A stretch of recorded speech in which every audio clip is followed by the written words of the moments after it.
Halo sobat seluruhnya, apa kabar kalian? Sehat-sehat ya? Wah, seneng banget nih bisa ketemu lagi dengan kalian di channel YouTube Bimbel SG.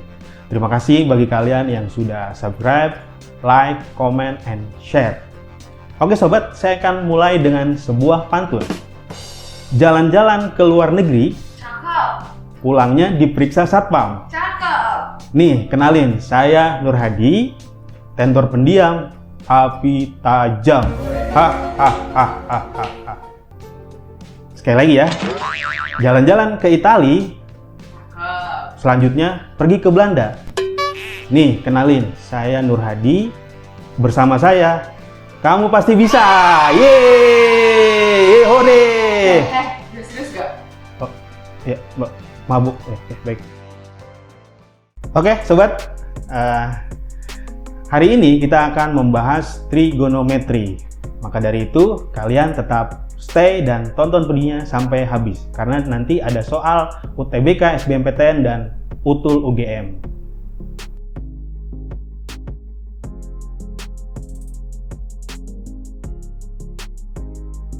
Oke sobat, perhatikan gambar berikut. Nah, gambar pertama ini ada orang melihat gedung. Nah, gambar kedua ini ada sungai. Pertanyaan matematis yang muncul adalah, untuk gambar pertama, berapa tinggi gedung kalau diukur tanpa harus memanjatnya? Pertanyaan kedua adalah, berapa lebar sungai kalau diukur tanpa harus menyeberanginya? Wah, kurang kerjaan banget sih kak, ukur kayak gitu. Siapa bilang? Kalau kalian ada di fakultas atau jurusan teknik sipil, kalian akan bergelut dengan urusan seperti itu. Sehingga ini sangat berguna. Nah, untuk bisa menjawab pertanyaan itu, maka ada konsep yang harus kalian pahami, yaitu trigonometri. Begitu. Maka di konten kali ini yang akan saya bahas adalah yang pertama, apa itu trigonometri dan bagaimana penerapannya. Yang kedua, perbandingan trigonometri pada segitiga siku-siku. Berikutnya ada identitas trigonometri, terus nilai perbandingan trigonometri pada sudut-sudut istimewa, nilai perbandingan trigonometri di setiap kuadran, dan sudut-sudut berelasi, terus ada juga aturan sinus dan aturan kosinus. Wah, banyak banget kak. Ya, tapi bersama saya, kamu pasti bisa.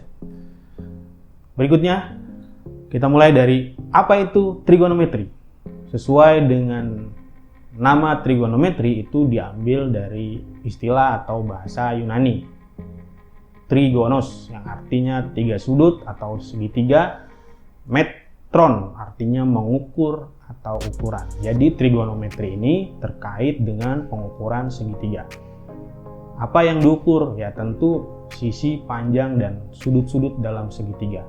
Sementara secara istilah, trigonometri itu adalah cabang ilmu matematika yang mempelajari hubungan panjang sisi segitiga dengan sudut-sudutnya. Nah, lihat gambar berikut. Ada segitiga ABC, di mana A itu adalah sudut A, B sudut B, C sudut C. Ya, A besar, B besar, C besar itu simbol sudut. Terus kemudian ada huruf A kecil, B kecil, dan C kecil, itu adalah sisi segitiganya. Yang artinya sisi depan sudut A besar itu adalah A kecil. Sisi depan sudut B besar itu adalah B kecil. Sisi depan C besar itu adalah C kecil ya. Jadi segitiga itu punya 3 sudut dan 3 sisi.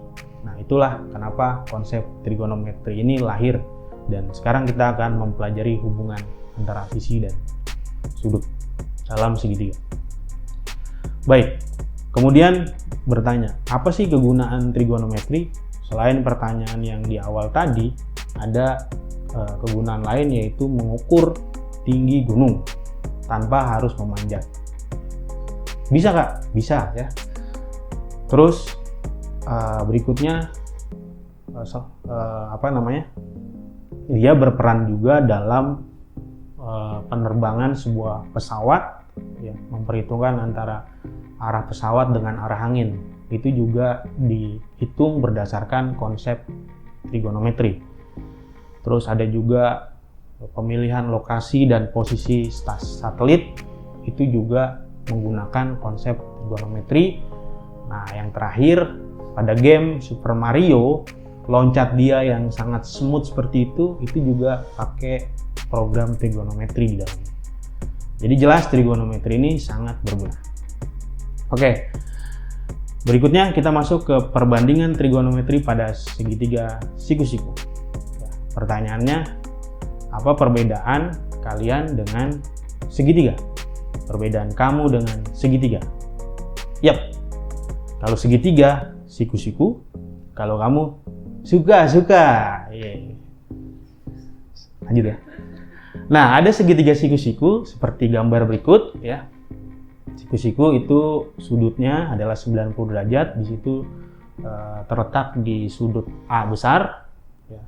Kalau diberikan sudut lain dengan simbol alfa, ya, maka garis di depan simbol alfa itu, sudut alfa itu adalah disebutnya garis depan sudut atau sisi depan sudut alfa, disingkat D.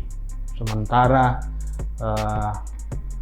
garis samping sudut alfa, sisi samping sudut alfa disebut SA, ya, disimbolkan dengan huruf C kecil. Terus ada garis miring dalam segitiga siku-siku disebut MI, sisi miring gitu. Nah, simbol depan samping miring ini berguna untuk perhitungan perbandingan trigonometri. Nah, di segitiga siku-siku juga pernah kalian pelajari konsep Pythagoras ya. Dari segitiga tersebut lahir Pythagoras, A kuadrat sama dengan B kuadrat plus C kuadrat. Nah, di trigonometrinya adalah kalau kita ingin mencari sinus alfa atau disingkat sin alfa, itu adalah perbandingan sisi depan dengan sisi miring. Kalau di gambar berarti B kecil per A kecil. Terus ada istilah lagi cosinus alfa atau disingkat cos alfa. Itu samping per miring, sami. Tangen ya, tangen alfa atau disingkat tan alfa itu sin per cos atau depan per samping. B kecil per C kecil. Ada cosecant alfa, disingkat CSC alfa, itu 1/sin atau kebalikannya dari sin. Terus ada secant alfa, sec alfa, 1/cos, kotangen atau cot alfa, 1/tan. Nah, rumus-rumus ini kalian harus ingat dan terus dibawa kemanapun kalian pergi, karena ini sangat berguna sekali untuk perhitungan masalah matematik ya. Ingat ya, sin demi, cos sami, tan sin per cos atau D per sa. Mudah bukan? Ya. Kita lanjut ke identitas trigonometri. Identitas ini diperlukan sebagaimana keperluan agar memudahkan perhitungan kita dalam persoalan-persoalan trigonometri. Kalau ada segitiga siku-siku seperti gambar berikut ya, maka yang pertama dia kan lahir konsep Pythagoras, A kuadrat sama dengan B kuadrat plus C kuadrat.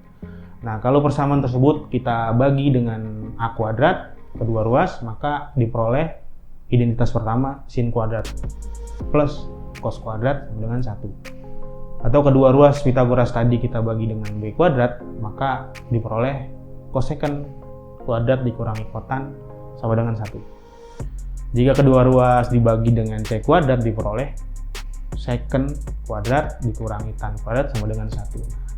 Itulah identitas trigonometri. Nah, persamaan-persamaan itu sangat berguna sekali dalam menyederhanakan persoalan-persoalan trigonometri. Dan ini harus kalian ingat dan dibawa terus kemana-mana. Berikutnya ada nilai perbandingan trigonometri pada sudut-sudut istimewa. Ya. Ternyata ada juga sudut-sudut istimewa. Apa sih istimewanya sudut tersebut? Nah, sudut-sudut istimewa itu sudut yang besarnya dari 0 derajat, 30, 45, 60, 90. Pertanyaannya kenapa dia disebut istimewa? Mungkin karena sudut besar sudut tersebut bisa pasti kita temukan di bidang datar. Misalkan kalau bidangnya persegi ya, yang persegi itu sudutnya sudah pasti masing-masing 90 derajat. Pasti angkanya gitu ya. Kalau segitiga sama sisi itu juga bisa kita pastikan setiap sudutnya adalah 60 derajat. Nah, makanya dia disebut istimewa. Nah, sudut-sudut istimewa ini punya nilai perbandingan trigonometri yang bisa kalian ingat dan terus dibawa kemana-mana. Sin 0, cos 0, tangan 0 itu udah ada nilainya.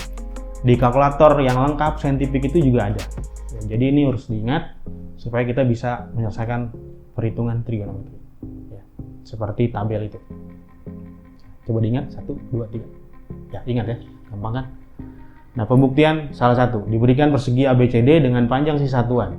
Nah, kalau ada persegi ABCD, terus kita crop sehingga dapatlah segitiga DAB seperti itu ya. Kita tahu persegi itu salah satu sudutnya adalah 90. Kalau di crop menjadi DAB, maka sudut sisanya adalah 45 dan 45. Nah, dengan Pythagoras kita bisa peroleh panjang BD adalah akar 2. Terus kalau kita cari sin B atau sin sudut B depan per miring berarti 1 per akar 2. Dirasionalkan jadi setengah akar 2 sehingga sin 45 itu setengah akar 2. Begitu itu. Oke sobat, sekarang kita masuk ke nilai perbandingan trigonometri dalam setiap kuadran ya. Apa sih kuadran? Kuadran itu adalah seperempat bagian lingkaran. Jadi nilai perbandingan trigonometri ditinjau dari sudut-sudut di setiap seperempat bagian lingkaran. Nah, kita lihat gambar. Nah, ada lingkaran seperti itu. Kalau kita ambil bagian seperempatnya itu ada warna apa ya ini ya, biru ya, kuning, hijau dan pink ya, ungu ya. Mudah-mudahan nggak salah warna. Pokoknya seperti itu. Nah, ini adalah masing-masing warna ini mewakili seperempat bagian lingkaran. Nah, seperempat bagian lingkaran ini punya besar sudut yang disebut kuadran 1. Kuadran 1 itu sudutnya dari 0 sampai 90 derajat. Nah, kuadran 2 yang warna kuning itu dari 90 sampai 180. Nah, kuadran 3 yang warna hijau itu dari 180 sampai 270. Warna ungu kuadran 4 dari 270 sampai 360. Ya. Nah, besar sudut di setiap kuadran itu punya nilai trigonometri masing-masing. Kalau di kuadran 1 itu semua nilai trigonometri bernilai positif. Ya, sinusnya positif, kosekant positif, kotangan, kosekant dan itu semuanya positif. Sementara kalau di kuadran 2 yang sudutnya 90 sampai 180 itu yang positif hanya sin dan kosekant. Selebihnya negatif. Kalau sudutnya di kuadran 3 dari 180 sampai 270 itu yang positif hanya tan dan kotangan. Kuadran 4 yang positif hanya cos dan secant. Ya, ini diingat terus sama kalian dan dibawa terus kemana-mana. Pembuktiannya, misalkan kita ambil sembarang titik ya di kuadran 2, misal titik min 1,1, titik koordinat ini x-nya min 1, y-nya 1 ya. Tuh, kalau digambar seperti ini tuh ya, titik P min 1,1. Sehingga dia bisa dibentuk segitiga, ada sudut alfa. Sehingga kalau misalkan kita pakai Pythagoras, maka panjang PR ini diperoleh akar 2. Terus kalau kita cari sinus alfa yang rumusnya depan miring, berarti 1 per akar 2. 1 per akar 2 kalau dirasionalkan itu jadi setengah akar 2. Setengah akar 2 ini nilainya positif ya. Jadi nilai sinus di kuadran 2 positif. Sementara kalau kita hitung cosnya sami ya, cos itu samping per miring. Jadi sampingnya min 1 QR, miringnya akar 2. Jadi nilainya min setengah akar 2. Maka nilai cos di kuadran 2 itu negatif. Begitu. Ya. Oke, berikutnya kita masuk ke sudut-sudut berelasi. Ya. Sudut berelasi ini kita memahami relasi sudut antar kuadran. Jadi menemukan nilai perbandingan trigonometri kuadran 2, kuadran 3, 4 menggunakan nilai perbandingan trigonometri di kuadran 1. Makanya tadi ada sudut istimewa, ada nilai perbandingan trigonometri di sudut istimewa itu. Nah, itu kan sudut-sudut istimewa itu ada di kuadran 1. Nah, nanti nilai di kuadran 1 itu sangat berguna untuk memahami nilai trigonometri di kuadran 2, 3, dan 4 menggunakan konsep relasi sudut ini. Nah, seperti ini Bro ya. Di kuadran 1 dia punya relasi sudut seperti ini, salah satunya sin 90 min alfa itu setara dengan cos alfa. Acuan di kuadran 1 itu adalah sudut 90 dengan sudut 360 ini. Jadi kalau kita mencari nilai trigonometri di kuadran 1 itu bisa pakai acuan sin 90 min atau 360 plus. Begitu juga kalau di kuadran 2 kita pakai acuan relasi 90 plus dan atau 180 min. Seperti sin 180 min alfa itu setara dengan sin alfa. Begitu juga di kuadran 3 kita pakai acuan sudut 180 plus dan 270 min. Misalkan tan 180 plus alfa itu setara dengan tan alfa. Begitu juga kalau di kuadran 4 kita pakai acuan 270 plus dan 360 min. Sehingga kalau kita ingin mencari sin 270 plus alfa itu setara dengan min cos alfa. Kenapa ini min cos? Karena nilai sin di kuadran 4 itu negatif begitu ya. Nah, ini juga diingat-ingat ya, ini diingat-ingat aja, nggak harus dibawa kemana-mana ya, karena berat juga ini ya. Tapi bersama saya kamu pasti bisa. Nah, ada tambahan, jika sudut alfa berputar searah jarum jam, maka emang kalau yang tadi berputar ke arah mana Kak? Dia searah, berlawanan arah jarum jam. Makanya kuadran dihitung dari 1, 2 tuh arahnya ke kanan kan, 1, 2, 3, 4 gitu. Ini berlawanan arah jarum jam tuh, 1, 2, 3, 4. Nah, kalau sudut yang seperti ini nilainya positif. Sementara kalau sudut searah jarum jam berarti kan 1, 4, 3, 2 gini, putarannya begini. Itu sudutnya negatif jadinya. Tuh seperti itu kalau digambar. Maka berlaku sin min alfa sama dengan min sin alfa. Cos min alfa itu setara dengan cos alfa. Tan min alfa itu setara dengan min tan alfa. Ya. Ini juga diingat-ingat dan dibawa terus kemana-mana. Oke, itu tadi konsep yang sudah kita pahami terkait trigonometri, itu konsep dasar. Nah, sekarang saatnya kita masuk ke contoh soal 1. Nah, contoh soal ini saya ambil dari soal SBMPTN 2014, UTBK-nya zaman dulu ya. Nah, soalnya adalah diketahui segitiga ABC punya panjang AC sama dengan B dan BC sama dengan A dengan A plus B 12. Besar sudut A sama dengan 60 dan besar sudut B 30. Berapa panjang AB? Wah, gimana tuh Kak? Ya. Langkah pertama adalah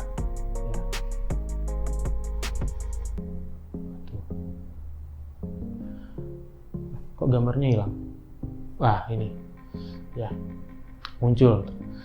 Nah, pertama karena karena diketahui sudut A itu 60 dan sudut B 30, maka sudut satunya, sudut C, kita bisa peroleh 90. Ya ini. Karena kita tahu sudut dalam segitiga itu 180. Sehingga sudut sisanya 90. Nah, sudut C ini 90, berarti dia segitiga siku-siku. Sehingga kita bisa gambarkan segitiga siku-siku ABC gambar. BCA siku-siku di A. Nah, dari gambar diperoleh tan 60. Loh, kenapa pakai tan Kak? Ya, karena yang diketahui sisi BC dan sisi AC. BC ini adalah sisi depan dari 60, sementara AC ini adalah sisi samping dari 60. Sehingga ada depan, ada samping, sebagaimana yang tadi kita gunakan tan. Jadi tan 60 sama dengan A per B. Nah, tan 60 berdasarkan sudut istimewa tadi itu kan nilainya akar 3, ya kan? Akar 3 sama dengan A per B, sehingga A-nya sama dengan B akar 3. Kalau kita pakai yang sudut 30 bisa nggak Kak? Bisa juga ya. Berarti kita pakainya tan 30 B per A, gitu. Boleh ya. Jadi ini saya menggunakan tan 60. Nah, sehingga kita dapat A sama dengan B akar 3. Nah, kita tahu bahwa A plus B sama dengan 12. Ya, ini dari mana? Ada di soal. Sehingga B-nya kalau A-nya kita masukkan jadi B akar 3 plus B sama dengan 12. Faktorin, dapatlah seperti ini. B keluarin kali akar 3 plus 1 sama dengan 12, sehingga diperoleh B sama dengan 12 per akar 3 plus 1. Nah, ini ada akar di penyebut, biasanya kita rasionalkan, dikali sekawan, dikali akar 3 min 1 per akar 3 min 1. Maka dapatlah B sama dengan 6 kali akar 3 min 1. Begitu. Nah, karena A sama dengan B akar 3, berarti kita masukkan B-nya yang tadi kita udah peroleh. Ini 6 dikali akar 3 min 1 akar 3. Karena kan B-nya udah dapat tadi tuh, dimasukkan ke si A ini. Sehingga A juga diperoleh 6 kali akar 3 min akar 3. Gitu. Jadi A udah dapat, B-nya udah dapat. Gitu. Dengan Pitagoras, kita punya rumus AB kuadrat sama dengan BC kuadrat plus AC kuadrat. Ya, karena kan ini segitiga siku-siku, ya ada Pitagoras berarti kan. BC-nya adalah A, AC-nya adalah B. Kita tahu bahwa A kuadrat plus B kuadrat rumusnya ini aljabar ya. Udah paham kalian pasti. Kita masukkan A kuadrat plus B kuadrat ini diganti dengan rumus yang ini.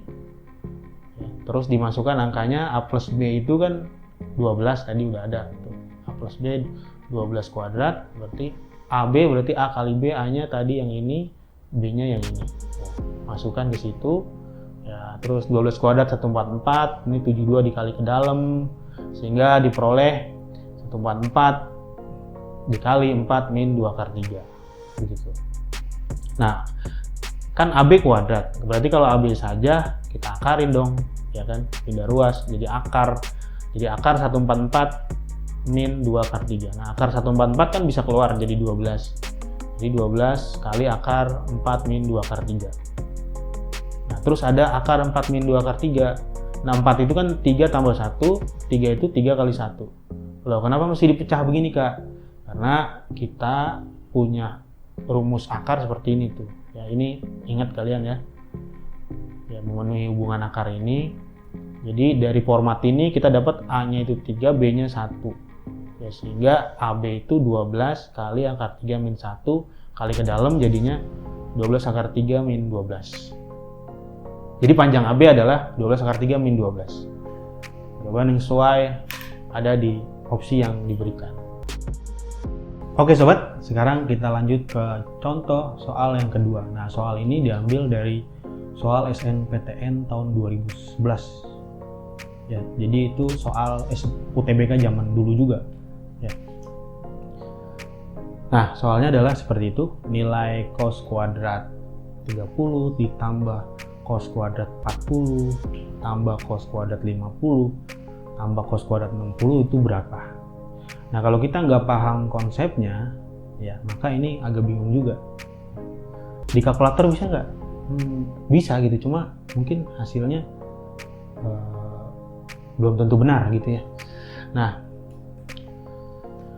konsep yang kita pakai adalah gunakan relasi sudut di kuadran 1. Karena sudut-sudut yang diketahuinya adalah sudut 30, 40, 50, 60. Jadi ini sudut-sudut ada di kuadran 1. Berdasar konsep relasi sudut tadi, sin 90 min alfa itu setara dengan cos alfa. Maka cos 30 yang ada di soal ini kita bisa berubah menjadi 90 min 30. Begitu ya. Berarti 90 min 30 itu sin 60. Berarti artinya cos 30 itu setara dengan sin 60. Nah, berikutnya yang cos 40 juga begitu. Cos 40 berdasarkan relasi sudut itu bisa kita rubah jadi 90 min 40. 90 min 40 itu sin 50. Maka cos 40 sama dengan sin 50. Gitu. Nah, kita rubah cos 30 cos 40 itu, maka soal berubah menjadi cos 30 tadi jadi sin 60, cos 40 jadi cos sin 50 ya. Cos 50 dan cos 60 tetap. Nah, terus kita pertemukan yang sama-sama punya 60, jadi ada sin 60 ditambah cos 60 plus sin kuadrat 50 tambah cos kuadrat 50. Nah, terus sampai sini apa, Kak? Ya, ini kan identitas. Tadi kita udah belajar identitas. Sin kuadrat ditambah cos kuadrat itu sama dengan 1. Begitu juga sin kuadrat tambah cos kuadrat 50 sama dengan 1 juga. Berarti 1 tambah 1 sama dengan 2. Ya. Jadi jawabannya adalah 2. Begitu. Sangat mudah bukan? Oke, berikutnya kita masuk ke contoh soal 3. Soal ini diambil dari ujian tulis UGM tahun 2017. Pada gambar di bawah ini sudut RPQ sama dengan PSQ sama dengan 90. Besar sudut PQS itu 60 dan besar sudut PTQ itu 45. Panjang RS2, maka berapa panjang TQ? Itu TQ ini. Ya. Nah, gimana cara mengerjakannya? Nah, pertama kita lengkapi dulu gambar, lengkapi sudut dalam gambar. Ya, ini gambar. Kita udah tahu bahwa sudut RPQ sama dengan PSQ 90. Berarti ini sudut P di sini 90 sama sudut PSQ berarti di sini 90 juga nih. Tuh ya. PQS 60, PQS berarti yang ini nih 60. Terus PTQ 45, PTQ. Nah, ini 45. Udah tuh. Nah, dari informasi sudut sini kita bisa tahu bahwa sudut di sini itu 90 juga karena dia berpelurus ya dengan sudut sampingnya. Sudut berpelurus itu 180. Nah, terus sudut ini juga 90 juga karena dia berpelurus juga dengan sudut yang sampingnya juga. Nah, setelah gambar sudah lengkap sudut-sudutnya, nah terus ada lagi ini. Kita tahu bahwa jumlah sudut dalam segitiga itu kan 180. Karena ini 90, ini 60, berarti di sini 30. Begitu juga karena ada sudut P 90, di sini 60, maka ini 30 juga. Nah, udah lengkap. Ya kan? Sekarang kita lihat segitiga PSR. Nah, segitiga PSR berarti segitiga yang bawah ini. Oh, sorry. PSR yang sana. Nah, ada sudut, terus ada sisi samping. Berarti kita gunakan tan. Tan 30. Tan 30 itu P depan per samping. Depannya adalah garis PS, sampingnya adalah 2. Tan 30 sepertiga akar 3 sama dengan PS per 2, berarti PS diperoleh sama dengan 2/3 akar 3. Begitu. Kita dapat nih panjang PS. Nah, kemudian kita lihat segitiga PSQ. PSQ ini PSQ yang ini nih. Ini PSQ. Nah, kita juga gunakan tan 30 depan per samping, berarti SQ per PS. PS-nya kan udah dapet tadi kita tuh 2/3 akar 3. Masukin ke sini. Tan 30 itu 1/3 akar 3, berarti SQ sama dengan PS kali tan 30. Maka diperoleh SQ sama dengan 2/3. Begitu. Nah, sudah, sekarang kita lihat segitiga QST. QST. Nah, QST ini ada sudut 45, berarti kita gunakan sin 45. Sin itu demi, depannya SQ, miringnya TQ. Ya kan?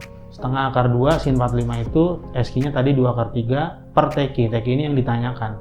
Kali silang maka diperoleh TQ sama dengan 4/3 akar 2. Sehingga panjang TQ adalah 4/3 akar 2. Begitu. Sangat mudah bukan? Ya, sobat.